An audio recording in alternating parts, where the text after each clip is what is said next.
Folks, breaking news in the fight for gun rights in our federal courts. As most of you know, 10 days, 2 weeks ago, Supreme Court finally agreed to consider whether or not the government can ban AR-15s. One case comes from Illinois' 7th Circuit, and one comes from Connecticut's 2nd Circuit.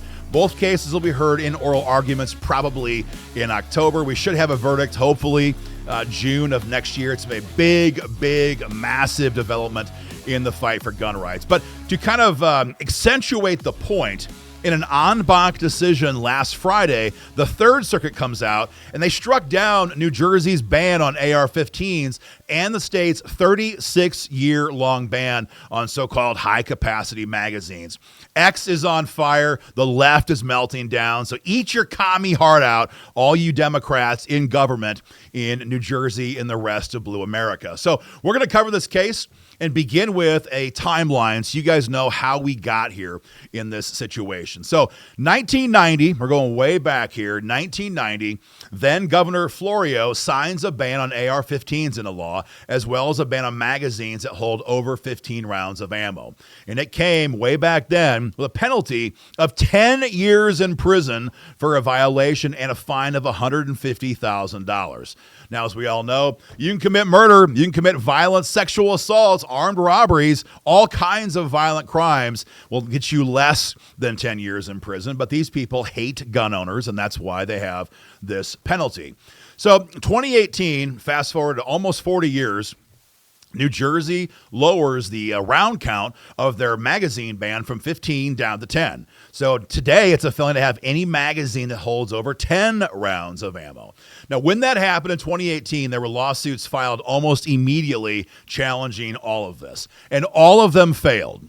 The 3rd Circuit upheld these laws as being constitutional, and for the moment, all hope was lost. But then, as you guys probably all know, June 23, 2022, the Bruen decision is handed down by Clarence Thomas and the rest of the United States Supreme Court, and this changed everything. Because before Bruen, when a gun control law was challenged in court, the court reviewed the law to see if the conduct was covered by the Second Amendment. So, for example, you want to buy an AR-15. Is buying that gun protected by the Second Amendment? If it was, the court could still ban them under a means-end scrutiny test that basically allows the court to say, yeah, you've got a right under the Second Amendment to do this, but the government has made a great public safety argument, and that trumps everything else. And it's why we lost in court for over a decade after Heller and McDonald from 2008, 2010. But Bruen changed everything. The standard today is, number one, is the conduct in question covered by the Second Amendment? And then if yes, can the government show historical examples of similar gun control laws on the books when the 2A was ratified back in the late 1700s? If there are no similar examples, the gun control law on the books today is deemed unconstitutional. That standard has changed everything. So going back to our timeline, we get Bruen in June of 2022, and that same week, these lawsuits from New Jersey were appealed to the Supreme Court, and new suits were filed on top of that. The Supreme Court then orders the 3rd Circuit to reconsider their previous decisions in light of Bruen. The 3rd Circuit then kicks it down to lower district court judges and says, re-review this entire thing. July of 2024, the federal district court judge upholds the state magazine ban, but strikes down New Jersey's ban on the Colt AR-15, just the Colt AR-15. The judge in that case says the state produced historical examples that justified the continuation of their magazine ban. And wait till you hear the argument in a few minutes. It was a chicken shit ruling from a chicken shit judge. And both sides, New Jersey and gun owners who filed the suits, appealed all of this to the 3rd Circuit. July of last year, July of 25, a 3-judge panel hears oral arguments, and finally October of 25, the entire court, all the justices on the circuit, heard oral arguments. That was July of last year. Fast forward 1 year, July 17 of this year, 2026, the 3rd Circuit rules that the entire assault weapons ban, their words, not mine, not just Colt AR-15s, is unconstitutional. And they also find the state's magazine ban to be unconstitutional as well, a true twofer in the fight for gun rights. So There is an irony here, right? Because this is the same Third Circuit that previously upheld both of these bans, but Bruen, again, changed the standard by which these judges are allowed to decide Second Amendment cases. Got some great quotes here from the court. The court said, for several years, our court interpreted the Heller decision from 2008 to require means-end scrutiny as part of any Second Amendment analysis. The Court of Appeals has coalesced around the two-step framework for analyzing Second Amendment challenges that combines history with means-end scrutiny. As it turns out, we all missed the mark. I'm going to keep going, but here's the deal. This wasn't written by Clarence Thomas. It was written by a circuit court judge. And this judge was not some Trump appointee from this administration or the previous one. It's written by a black Democrat female judge appointed by Joseph Biden. Will miracles never cease? She goes on to say, instead, courts must approach Second Amendment cases under a different two-step framework. First, we have to ask whether or not the Second Amendment's plain text covers the conduct in question. If the answer is yes, the Constitution presumptively protects that conduct, and the government cannot justify its regulation by simply positing that it promotes important public safety interests. Instead, the second step applies. The government must demonstrate the regulation is consistent with the nation's historical tradition of firearms regulation. If it is not consistent with that historical tradition, it cannot stand. So right off the bat, the judges get it right. They're using a new standard. It's the Bruen standard, written by Clarence Thomas, and that, again, changes the analysis. Now, regarding the lower court's decision to allow the Colt AR-15 ban to be lawful only, the court said that was stupid, and they said right off the get-go, our decision covers all types of commonly owned semi-automatic rifles, all AR-15s in particular. Now, you should note this. They did not take up the issue of semi-automatic handguns or shotguns. They said there was not enough evidence brought forth in the lower courts either way, and so lower courts will have to reconsider that issue going forward. So this is all about AR-15s in New Jersey. So the first part of the Bruen test, are AR-15s arms, and is the attempt to own them covered by the Second Amendment? The court said yes to both. The court agreed with the goal of New Jersey when they banned these to lower crime. Now, we all know that's bullshit. These bans never lower crime. That's not why the Democrats passed these laws. But the court said that a blanket ban on firearms like this is unconstitutional. The court cited both Heller and McDonald's common use argument. If a firearm or accessory is in common use, the government has almost no chance to restrict it. Now, the opposite of common use is dangerous and unusual, a standard laid out in the Heller Supreme Court case in 2008. So you have common use firearms and you have dangerous, unusual firearms. What does that mean? Well, machine guns, SBRs, SBSs, grenades, etc. Now, I want to be clear on this. We do not agree with that standard.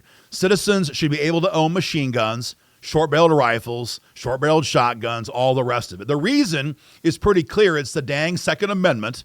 But that's not all. If we grant the argument of dangerous and unusual firearms, that comes at a future cost. See, when the Democrats ban AR-15s, there's obviously going to be less of them in a state.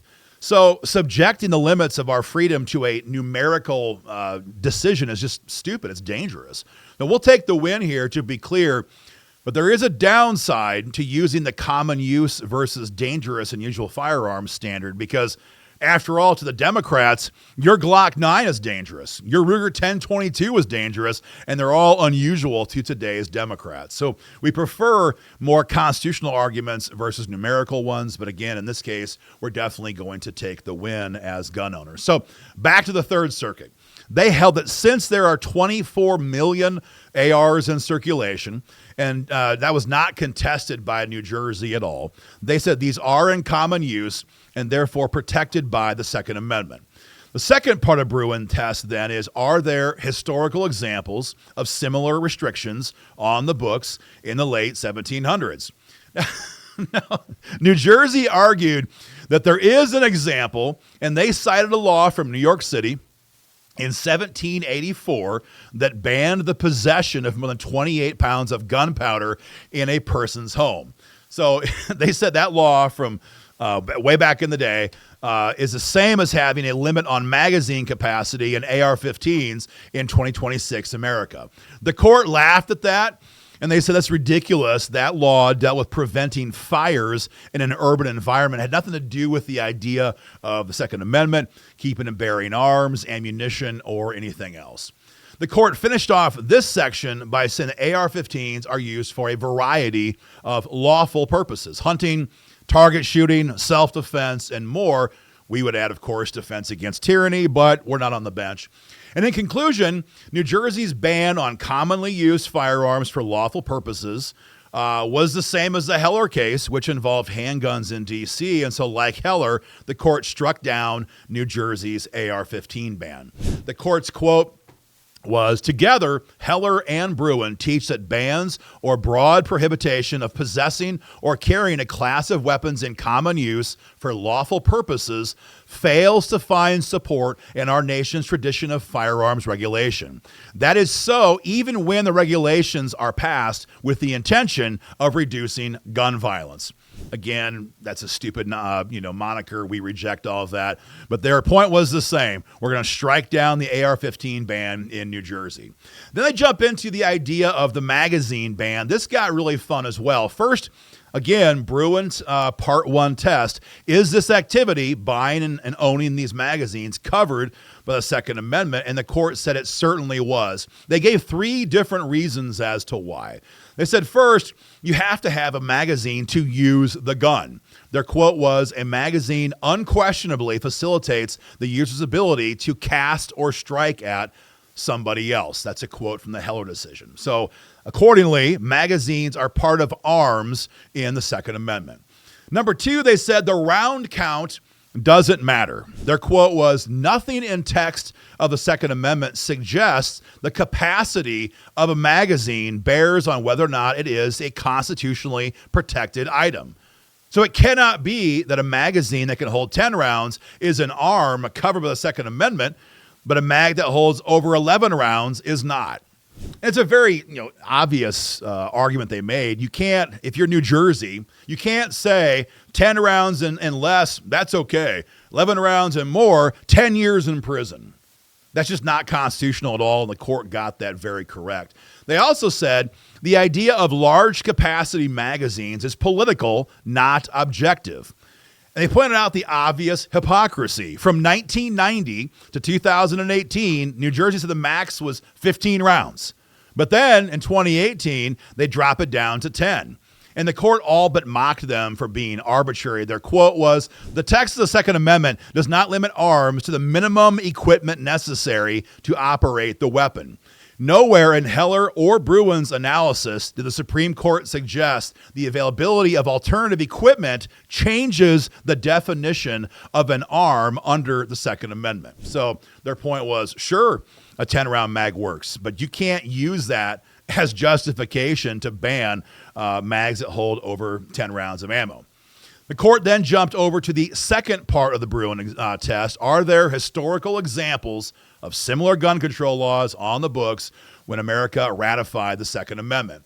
And here again, all New Jersey could do was restate their tired, failed argument about 28 pounds of gunpowder being the limit in New York City in 1784. And again, the court laughed at that and said, no, that's in the context of stopping fires in a city, not an argument for or against the right to keep and bear arms. So when it's all said and done, Jersey lost both their AR-15 ban and their ban on magazines over 10 rounds of ammo. So a fantastic win for gun owners. And again, written by a Biden-appointed liberal woman judge in the Third Circuit. So, of course, it's never just this easy.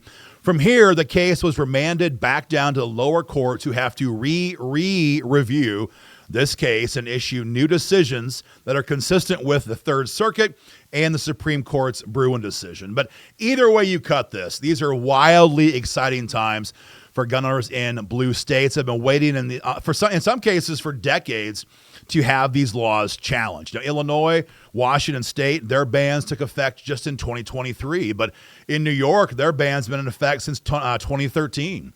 And for California, it's been since 1989 that this law first took effect. So again, like I said, relief could finally be in sight. The court's going to take up not one, but two different challenges to the assault weapons ban case in their fall term. And this now has much more urgency because we now have conflicting circuit courts. Because, again, the 1st, 2nd, 4th, 7th, and 9th, and D.C. circuit courts have all upheld the AR-15 ban as being constitutional. The 3rd Circuit is the first circuit to officially disagree. That's why this is such a big deal. When you have conflicting circuits, SCOTUS has to get involved and say, here is how it's going to be going forward. Guys, it's all going to happen later on this fall. We'll keep you guys up to date as the entire thing barrels towards Clarence Thomas's desk later on this year.